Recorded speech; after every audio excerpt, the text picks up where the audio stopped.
Black Friday, the day after Thanksgiving. And I had kids at home, but my other children were home for the holiday. And I had said, I'm going to run to the doctor this morning. I'm going to get an antibiotic and I'll meet you at the store. I'll be there before noon. And of course, I didn't make it because, like you said, my doctor just direct admitted me. My husband said, we're going to run home and pack a bag. And he said, I wish you wouldn't. My heart instead was very enlarged.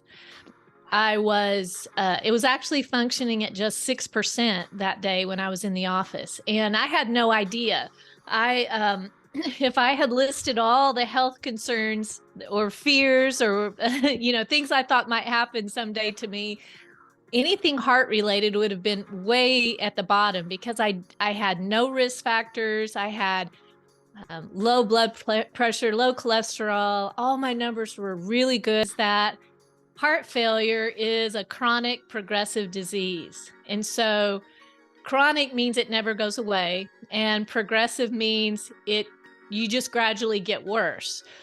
For most people, medical science can help you manage the day-to-day symptoms with medication and devices like I have.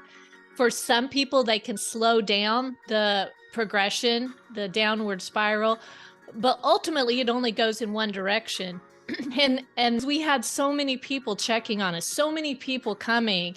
And that was, I think, part of God's plan to put us in this cocoon of protection so that we didn't melt into a puddle and we didn't panic. And we were held in that cocoon by the people that were just coming to see us, that were praying with us, that were putting together prayer chains on a 24-hour basis. And that was something that although I'd been a part of it, I hadn't ever been on the receiving end of that. I knew that could, pick up that slack for me and fill that lapse between, because I was just feeling this sort of disconnect between me and God for a while, and having those people to say, no, you got this. It's going to be okay. God's still there. God's still good. And we can get through this. And that's what ultimately, not only I think was an answer to prayer for my health, but it also saved my faith in that moment. Community and the people that were there when I was struggling in my faith.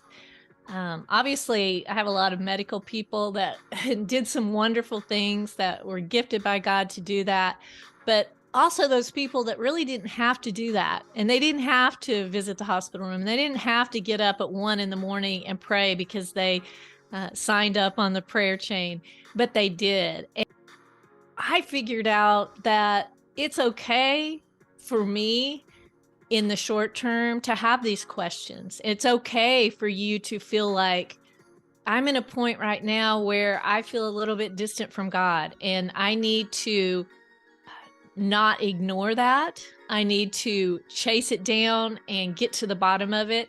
And so because those people came alongside me, I was able to really embrace the faith questions that I had.